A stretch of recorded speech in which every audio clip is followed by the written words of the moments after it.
सबसे पहले आप सब लोगों का मीडिया किया और कहा कि आप क्लाइमेट चेंज हो गए और आप बीजेपी के वफादार सिपाही है। आपको क्या लगता है क्यों आप पर ये आरोप लगातार लगाया जा रहा है कि आप बीजेपी के वफादार सिपाही है? मैंने उसका जवाब दिया जी। कि बीजेपी की वफादार वो लीडर है जो मोदी जी का कांग्रेस मुक्त भारत कर रहे हैं। अब जानिए आप कौन है। मैंने जो तजवीजें दी थी मैंने और मेरे 23 लोगों ने वो कांग्रेस को बनाने के लिए दी कि आपके ब्लॉक इलेक्शन नहीं हो रहे हैं, डिस्ट्रिक्ट इलेक्शन नहीं हो रहे हैं, जिला इलेक्शन नहीं हो रहे हैं, पीसीसी इलेक्शन नहीं हो रहे हैं, वर्किंग कमेटी का इलेक्शन 25 साल से नहीं हुआ है, इलेक्शन कमेटी का इलेक्शन 25 साल से है, कांग्रेस प्रेसिडेंट परमानेंट नहीं है, कांग्रेस प्रेसिडेंट इनविजिबल है, कांग्रेस प्रेसिडेंट किसी से मिलता नहीं है, इसलिए कांग्रेस कमजोर हो गई है। जो उनको आर पार चली गई कि हमने चैलेंज क्यों किया। आज तक तो हमें थे जिंदाबाद, हल करेगा वांगन करेगा कांग्रेस लीडरशिप करेगी है। जीरो आएगा तो भी कांग्रेस जिंदाबाद, 40 सीटें आई तो भी कांग्रेस जिंदाबाद, 50 सीटें जिंदाबाद। हमने उसको चैलेंज किया कि लीडरशिप वो होनी चाहिए जो कांग्रेस जिसमें ताकत हो, तजर्बा हो, कांग्रेस मजबूत। ये नहीं राजे महाराजे का सिस्टम नहीं होना चाहिए। सब सुनिए, तो वो उनको आर पार चली। अब मोदी साहब ने रोया। अब हमारे लीडरों ने इस तरह का काम कोई किया होता तो उनके लिए भी कोई रोने वाला होता। प्राइम मिनिस्टर किसी के लिए, ये प्राइम मिनिस्टर तो किसी के लिए नहीं रोता। काम मैंने जिंदगी में कुछ किया होगा। हालांकि पार्लियामेंट में आप सब कांग्रेस के लीडरों स्पीचेस निकालिए मुझे एज लीडर अपोजिशन, उसमें लिखिए गुलाम नबी आजाद इन पार्लियामेंट, फिर देखिए गुलाम नबी आजाद और मोदी साहब की नोकझोंक उस हिसाब से मोदी साहब मुझे जेल में भरना चाहिए। लेकिन उन्होंने मैं कह कागजात चीफ मिनिस्ट्री से लेकर लास्ट मिनिस्ट्री सब देखे, मेरे नोट देखे हैं 2-2 पेज के करप्शन के खिलाफ। मैंने करप्शन के खिलाफ कानून बनाया। यही तो आज बीजेपी वाले पकड़ते हैं ना है? कश्मीर के लोगों को मालूम है मैंने कितना करप्शन किया। हाँ अल्लाह और उसको सामने सामने मैंने नया पैसा किसी से नहीं किया, आपको मालूम। तो सुनिए, इसलिए मोदी साहब से मैं क्यों डरूं। लेकिन अगर हमारी स्टाइल का, हमारी जिंदगी का, हमारे काम करने पर कोई प्राइम मिनिस्टर रोता है तो उस पार्टी को इस्तेमाल करना चाहिए। अपनी भी सीट गए, आप फिर भी गालियां देकर लोकसभा का लीडर नहीं बना पाए, तो आदमी को सबक सोचना चाहिए कि हम गलत ट्रैक पे हैं। आपको दूसरे की खामी गलतियां निकालने से पहले अपने गले में झांकना चाहिए। हम लोगों के पास जाते हैं क्या? हम घर में लीडरों को मिलते हैं क्या? एमपी रिटायर भी होते हैं तो लीडर से मिल नहीं पाते हैं। तो जिस एमपी लोकसभा में आए 5 साल और राज्यसभा में आए 5-6 साल, वो अगर अपने लीडर से नहीं मिलेगा, हम कहेंगे कांग्रेस को बनाएंगे, तो गुलाम नबी आजाद उसके खिलाफ आवाज उठाएगा। इंदिरा गांधी 1000 आदमी को सुबह मिलती थी बगैर पॉइंट में, प्राइम मिनिस्टर होकर, प्रेसिडेंट होकर। आज के लीडर क्यों नहीं मिलते? तो ये दुख है। पहले वो लोग हैं जिनको बीजेपी का एजेंडा और मोदी साहब का एजेंडा कांग्रेस मुक्त भारत कर रहे हैं, जो कुर्सियों पे बैठे हैं। इसलिए मेरा रिवर्स है। यहाँ पर अगर देखेंगे काफी ज्यादा ऐसे लीडर्स हैं जो ये कहते हुए नजर आ रहे हैं कि 370 वापस नहीं आएगा। कौन कहता? फार्मर्स बिल जो है वो उसी मेजॉरिटी में पास की गई, वो रिपील की गई। 370 के बारे में आप जैसे लीडर, जैसे आपने भी बारामूला में कुछ इसमें स्टेटमेंट किया था। नंबर एक ये क्वेश्चन है। दूसरा भी आप सुनिए, चीफ मिनिस्टर आप यहाँ पर रहे हैं, क्या आपको लगता है कि 370 जो है वो रोड़ा था डेवलपमेंट के लिहाज से, या डेवलपमेंट उसी से नहीं हो रही थी? ये 2 क्वेश्चन है सर। पहला बताऊं, 370 किसी के लिए रोड़ा नहीं। मैंने 3 शिफ्ट की, कोई रोड़ा नहीं था। मैंने असेंबली हफ्ते में 6 दिन करी, कोई रोड़ा नहीं था। पूरी पहाड़ खोद दिए सड़कों के लिए, कोई रोड़ा नहीं था। एनवायरमेंट क्लियरेंस कराई, कोई रोड़ा नहीं था।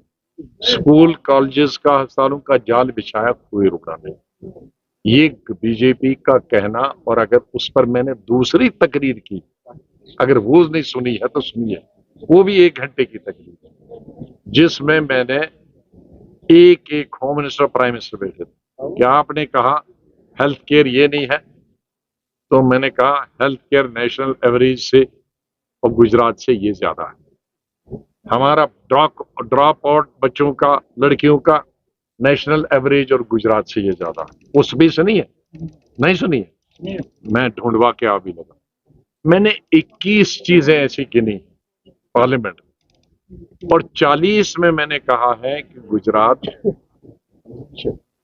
हमारे पीछे है, और कई 30 या 35 में हम नेशनल एवरेज से ज्यादा है जम्मू कश्मीर। तो मैंने नतीजे में आखिर में कहा, क्योंकि गुजरात जम्मू यही चीजें हमारे खिलाफ होम मिनिस्टर साहब ने बताई थी कि ये नहीं हुई थी। चूंकि अब मैं आंकड़े आपकी बुक से पढ़ रहा हूं गवर्नमेंट की, इसलिए गुजरात को यूटी बनाओ और वहां लेफ्टिनेंट गवर्नर भेजो और जम्मू कश्मीर को अपग्रेड करो। ये भी मेरी तकरीर, ये भी 1 घंटे की है, और मुझे अफसोस है कि वो तकरीर रिकॉर्डेड है, वो क्यों नहीं, और मैं उसको सर्कुलेट कराऊंगा। ये आप लोगों को करना चाहिए था भाई, वो जिसमें काउंटर किया, तो इसलिए कोई। अब ये होते हैं, मैं साइंस स्टूडेंट रहा हूं एमएससी तक, हमें नंबर मिलते हैं थ्योरी के सिर्फ 20, प्रैक्टिकल के 80। थ्योरी में सब लिखते हैं, जितने कागज बर्बाद करोगे है उसमें नंबर मिलते हैं। मैंने ये बताया कि इलेक्शन में मैं अपना एजेंडा, मैं कोई दूसरा बनाए मैं नहीं रोकता, पीडीपी बनाए रोके, एनसी बनाए और कोई दूसरी पार्टी बनाए, मैं क्यों रोकूं? उनकी पार्टी है, एजेंडा वो बनाए, जैसे पहले एजेंडे बने 3 है, आपको मालूम है कितने साल से बने, वैसे उनका क्या एजेंडों का क्या हुआ वो भी जानते हैं, मैं भी जानता हूँ। वैसा एक और एजेंडा इस दफा 75 साल में 70वें साल भी एक एजेंडा है। लेकिन मैंने कहा कि मैं वो एजेंडा नहीं बनाऊंगा। इसमें किसी को बुरा नहीं मानना चाहिए, एनालाइज करना चाहिए। कोई भी किसी पार्टी के साथ एसोसिएट होगा, मैं उसका कदर करता हूं, लेकिन मीडिया को एनालाइज करना, उनको इंफॉर्मेशन एसिमुलेट करनी है, डिसमिनेट करनी है। एसिमुलेट ही करनी है, लेकिन डिसमिनेट सिंसियरली करनी है। तो मैंने किसी को नहीं कहा कि आप एजेंडा है मसा करो, ये इज क्वाइट कैपेबल इनफ तो अंडरस्टैंड, मैं डिस्टर्ब हो जाता हूं। मैंने कहा कि ये नहीं कहा कि 370 नहीं आ सकता, 370 आ सकता, या तो मोदी लाएगा जैसे किसान का लाया, किसान का हमने नहीं लाया ना, मोदी ने लाया ना, उसकी मेजोरिटी उसने लाई, या तो मोदी साहब लाए। मैं उनको कन्विंस नहीं कर सकता। कोई यहाँ का जम्मू कश्मीर का कोई लीडर कहे कि मोदी साहब को कन्विंस करेगा, मोदी साहब अकेले नहीं, उसकी कैबिनेट को, ऐसा हुसैन युवान बोल, मैं नहीं कर सकता कन्विंस। तो या तो मोदी साहब खुद दे दे, या 2/3 मेजॉरिटी। मैं अभी पढ़ रहा था, मैंने पार्लियामेंट से मंगाए, क्योंकि हिंदुस्तान का प्रारूप, ये हिंदुस्तान का एक थोड़ा सा कस्बा देने वाले वो, और वो उनका 75 साल से एजेंडा नहीं था, ये भी आप जानते हैं। ये तो 75 साल से एजेंडा ना, पूरी उनकी परिवार का एजेंडा 75 साल। वो तो उस वक्त किसी बिजनेसमैन के इन्फ्लुएंस में किया था, तो दैट वाज नॉट ए, उसका कॉन्सिक्वेंस नहीं था। ये हर चीज में हिस्ट्री में जाना चाहे ना, मीडिया से मैं रिक्वेस्ट करूंगा कि हुआ एब्रोगेशन ऑफ आर्टिकल, जरा ज्यादा ही 1.25 महीना, 3 साल हुए सुप्रीम कोर्ट की तरफ रुजू किए, 3 साल में 5-6 जज चीफ जस्टिस बने। एक चीफ जस्टिस साहब ने उसको अभी पहला पन्ना नहीं खुला है, डेट नहीं दी है कि कब इस पे चर्चा होगी। जब वो डेट देगा ये मालूम नहीं, फिर कितने साल वो चलेगा ये मालूम नहीं, फिर किसके फेवर में देगा ये मालूम नहीं। तो क्या यहाँ मीडिया का, यहाँ स्टेट का मुझे कोई वाहिद लीडर ये बता सकता है कि है कि मैं जल्दी उसको सुप्रीम कोर्ट में सुनवाई दूंगा? फिर मुझे कोई लीडर ये कह सकता है कि उसको 1 साल में 6 महीने में मैं फैसला सुना? क्या एक लीडर कह सकता है कि मैं फेवर में दिला सकता हूं? नहीं, ठीक के साथ भी चल सकता हूं, मुझे कोई शर्म नहीं, लेकिन कोई ऐसे स्लोगन के साथ नहीं कि जो हमारे हाथ में, understand, which is fair and just and which is possible. मैं किसी गलत होप में किसी को रखना नहीं चाहता।